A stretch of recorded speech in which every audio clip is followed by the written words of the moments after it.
Napakaganda, hindi ba? Masyado itong mahiwaga.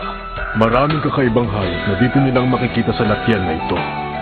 Kaya nilang manlinglang ng tao para maging pagkain nila. Masyado silang tuso at masisibang uri ng nilalang. Mag-iingat kayo sa pagsunod sa akin dahil kapag nalinlang kayo, maaaring ito ang inyong ikamatay. Nakakalitong kuro-kuro. Kung alam namin na niloloko lang kami, hindi na kami magkakamali. Sinungaling! Sinungaling ang taong yan!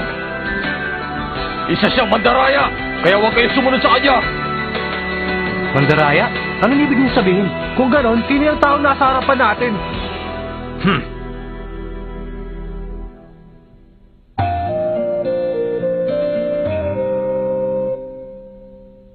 Sinungaling? Sino ba talaga sa kanilang dalawang totoo?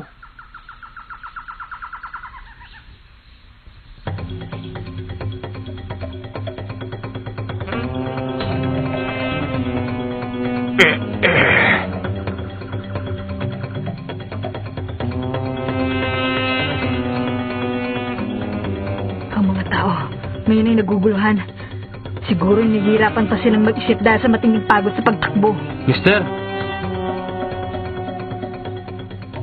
Sa palagay mo ay mapapatunayan mo ba na ang taong yun ay nagsisinungaling sa sinasabi niya? Tingnan niyo nga to! Huh? Ano yan? Siya ba yung hayop na may marka? Tingnan niyo! Ang kanyang mukha! Kamukha niya yung tagapagbigay ng pagsusulit! Tama ka!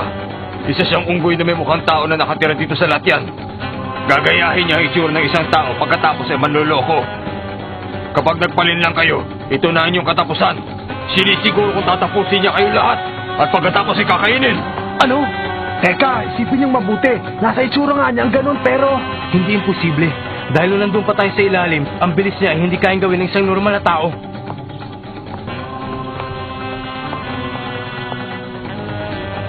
Ang mga tao talaga.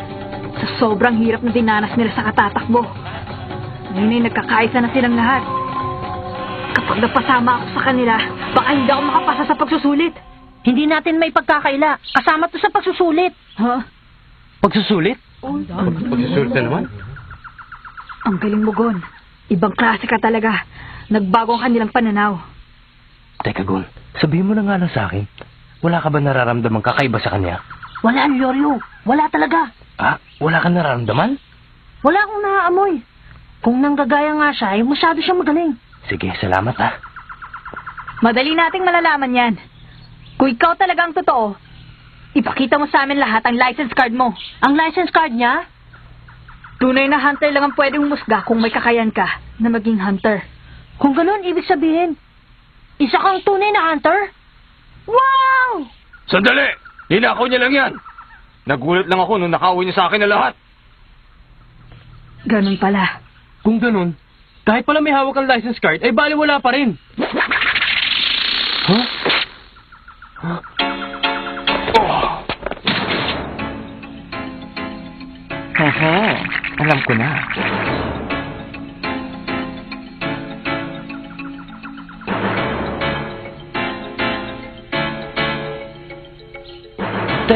Teka, bakit mo ginawa yun? Di ba mas madali yung ginawa ko kaysa puro dada?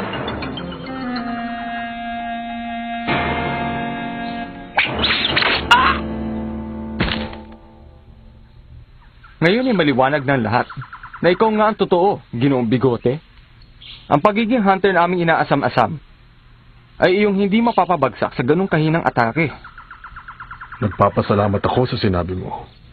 Kaya lang, sa susunod na pagkakataon, ang kahit na anong karahasan laban sa tagapagbigay ng pagsusulit ay makatatanggap ng kaparusahan. Maliwanag ba? Maliwanag. Ang yabang naman nun. Ha? Ang may kakayahang maging hunter ay hindi basta maloloko ng unggoy na yon kahit kailan. Napansin kong hindi siyang totoo nung sabihin niya yung kanina. Naninakaw yung license card niya. Ako hindi ko napansin. Pero itong si Hisoko ay tinira din ang tagapagbigay ng pagsusulit.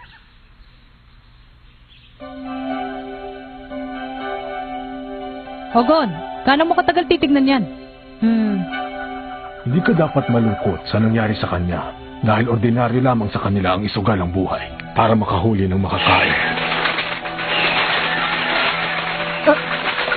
Nakatira ang matibay. Iyon ang tungtunin dito sa Latyan. Kailangan na natin umalis tungo sa susunod na lugar ng pagsusulit.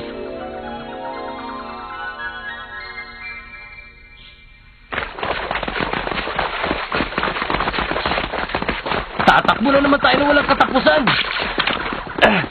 Ano ka ba? Ang putik, nakakabawas ng lakas. Maulap na. Ano kaya? Mauna na tayo sa kanila. Oo, baka magka-problema tayo kapag nawala ang taong ito. Hindi yun ang ibig ko sabihin. Lumayo tayo kay Hisoka. Ha? Iba siya. Hindi niya mapigilan ang sarili niya na gumawa ng masama. Hindi niya sasayangin ang pagkakataon sa ulap na to.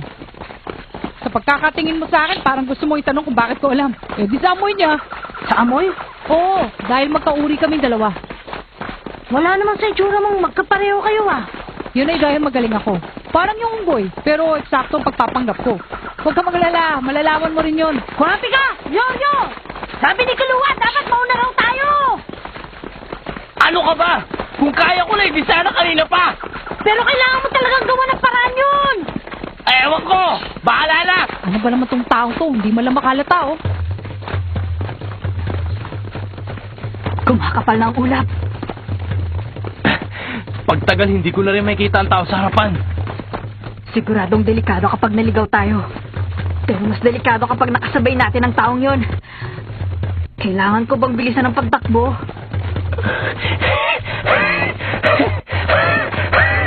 Hindi ko naman pwedeng iwanan ito. Huwag mong hawakan! Ang pulpos niya ay...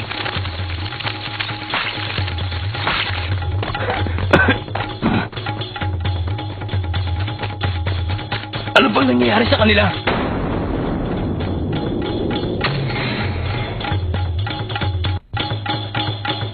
Ha? Tingnan nyo! Oh. Ligtas na tayo! Dumating ng tulong! Teka! Sandali lang!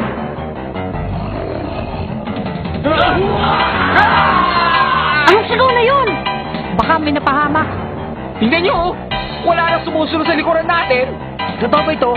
Kanina lang ay nasa isang daan sila!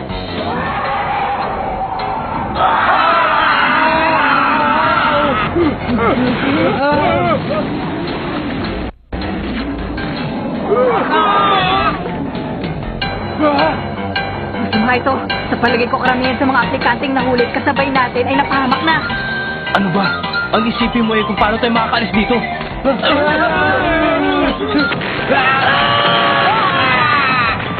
Kawawa naman sila. Kurapi ka! Yoryo! Gon! Ha? Hindi mo na dapat sila isipin ngayon. Tignan mo ulap. Hindi siya dapat mawala sa atin. Oo. Ang dapat mo na lang gawin, ipanalangin na hindi marinig at sigaw ng mga kaibigan mo.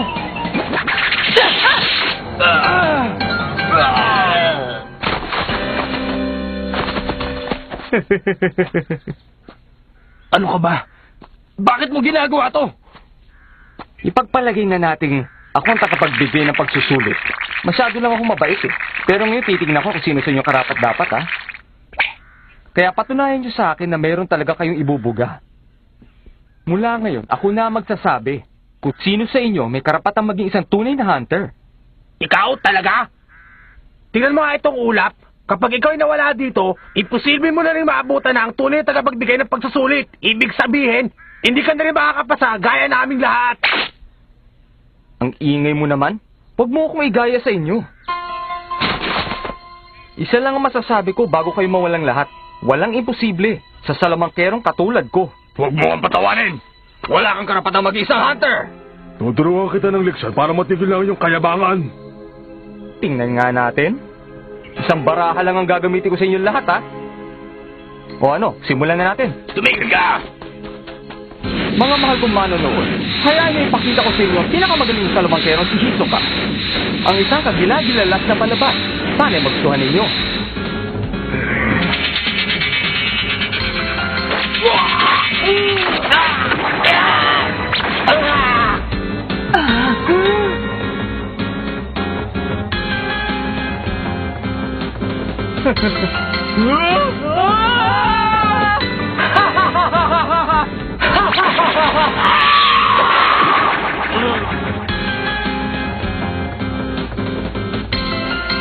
Lagot. Wala sa akin ang armas ko. Yoryo! Doon! Nasisiraan na ba yung batang yun? Huwag mong sabihin ililigtas pa niya yung iba.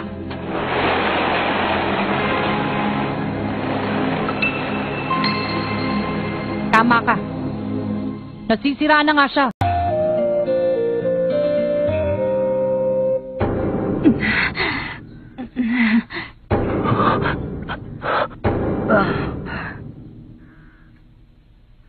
Lahat sila'y bumagsak. Kayong tatlo na lamang ang natitira sa grupo niyo, ah. Tumigil ka. O ano? Umpisahan na natin? Ha? Kapag sinenyas ako kayo, maghiwa-hiwalay na tayo. Ano? Kakaiba ang kanyang lakas. Kahit pa sinong kriminal, ay kakabahan kapag nakita siya dahil masyadong malupit ang taong yan. Kaya, sumunod na lang sa akin.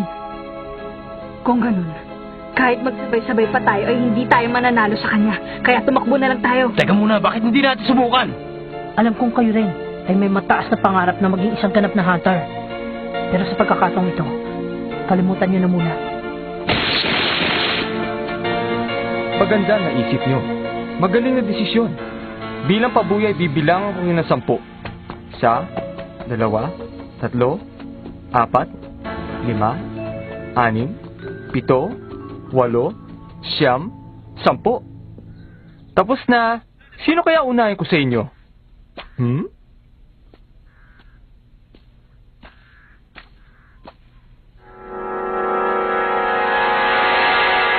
Ikaw? Hindi ko rin naman magagawa eh. Sumusuko ka na ba sa akin? Hindi, kabaliktaran nun. Hindi ako mapapasuko ng kahit sino hanggat hindi ko nasusubukan.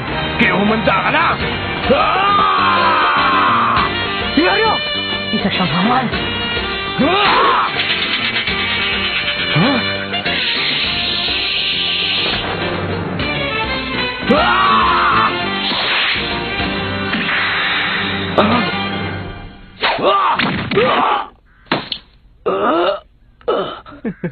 Magaling ka naman pala.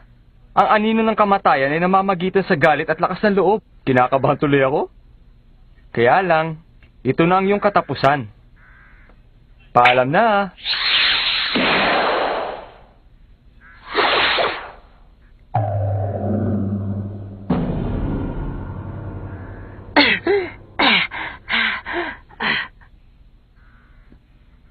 Ba, nitaglay kang husay, bata. Pamingwit? Nakakatuwa namang armas yan. Pwede ko ba makita yung armas mo, bata? Kung pagbibigyan mo ako.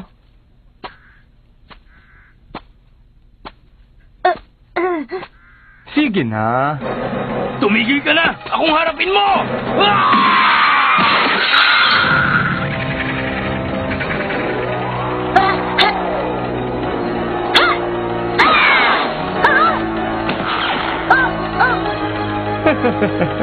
Bumalik ka ba para iligtas ang mga kaibigan mo? Mabait kang bata.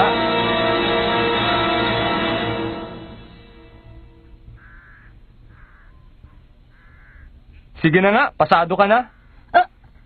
Ha? Ko naman, bumalik pa tong bubuit na to. Nakakatuwa. Kung sa bagay, masarap may kaibigan, di ba?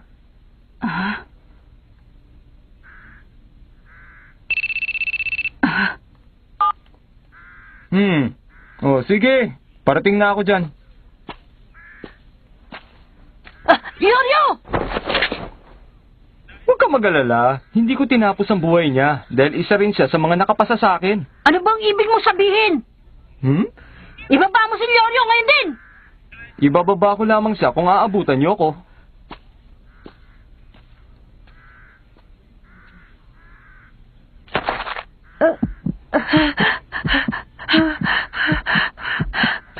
Gon, ayos ka lang ba?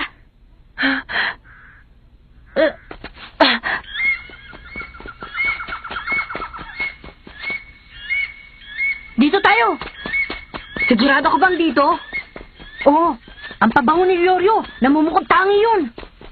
Para aso itong sigon, At saka, ang mga patay na hayop, parang itinuturo nila sa atin kung saan ang daan. Siguro, Sinugod nila si Hisoka habang tumatakbo. Pero ang pupuntahan ni Hisoka, baka hindi yun ang dapat nating puntahan. Hindi siya tao. Baka ginagawa niya lang ito para mapaglaro niya tayong dalawa. Siguro, pero hindi ko pwedeng pabayaan si Lyoryo. Makikinaan! May sinabi si Hisoka kanina. Kami raw dalaw ni Lyoryo ay nakapasa sa kanya. Alam mo ba kung ano ang ibig sabihin nun, Kurapika? Ipagpalagay na raw natin siya ang tagapagbigay ng pagsusulit. Ibig sabihin, hinuhusgahan niya tayong lahat. Hinuhusgahan? Pero tinitigan niya lang naman ako kanina. Pero tinamaan mo sa bago yun, hindi ba? Oo, tinamaan ko. Pero bakit si Lyoryo? Tinalo niya, hindi ba? Pero ang sabi niya, nakapasa rin daw. Kung gumalaw siya, parang hindi normal na tao. Isa siyang henyo, lalo na sa pakikipaglaban. Kung ikukumpara ang kakayahan natin sa kanya, para lang tayong langgam na titirisin. Oo nga. Ang taong marami ng karanasan sa pakikipaglaban ay madali nang malalaman ang kakayahan mo kapag nagkaharap na kayo. Gaya ng karanasan, kakayahan sa pakikipaglaban at iba pang bagay. Lahat nun ay mayroon na si Hisoka. Siguradong malakas din ang kanyang pangamoy. Sa tingin niya ay kapareho niya kay Lyoryo. Kapareho kami ni Lyoryo? Oo, ang mga tao na may ibang kakayahan. Siguro ayaw niya munang tapusin niya yun.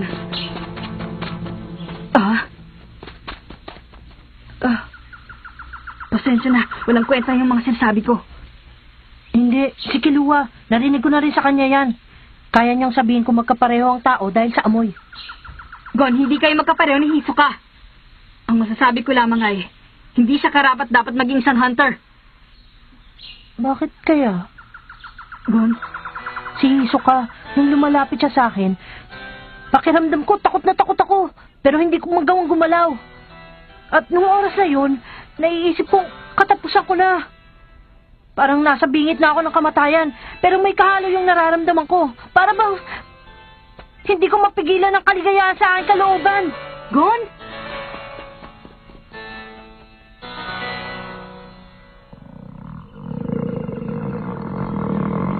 Tapos na ang oras.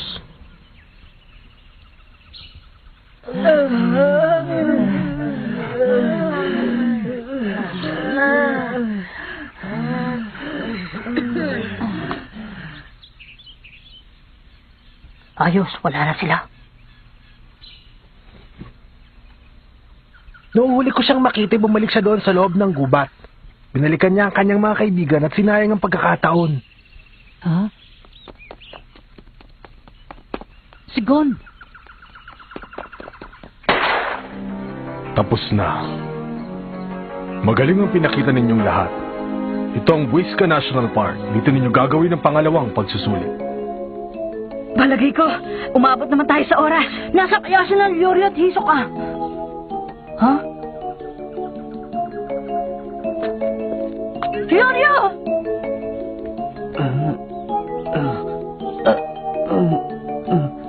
Ano bang nangyari sa akin? Ayos ka lang maliban sa sugat mo sa braso. Tumukha ko, ayos lang ba? Normal pa naman. Anong normal? Sabihin nyo, ano ba nangyari? Talaga bang wala kang naaalala? Ano ba naman ang akala nyo sa akin? Siyempre, nanggaling tayo lahat doon sa Latyan. At pagkatapos na Mas mabuti pang wag na lang natin sabihin sa kanya. Tama? May gusto kong sabihin sa inyong lahat. Binabati ko kayo at nakarating kayo dito.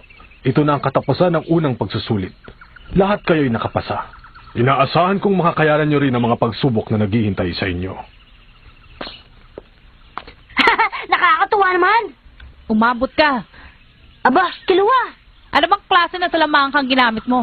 Akala ko, hindi ka na makakarating sa lugar na ito, oh. Ano? Sunundan mo pa mga ni Lyoryo? Oo! Kung sa bagay, nakikita ko namang kakaiba ka sa lahat eh. Dahil, nilahi kang aso. Hindi ko lang alam. 148 nakapasa sa unang pagsusulit. Mas marami yon sa aking inaasahan. Kahit pinagsisihan ko ang pagpunta dito. Sila Mench at Buhura pala naghihintay sa kanila. Siguradong 50 lang ang makakapasa. At sa tingin ko ay 10 lang ang matitira sa lahat ng mga aplikante. Aalis na ba ako o panonoorin ko muna sila?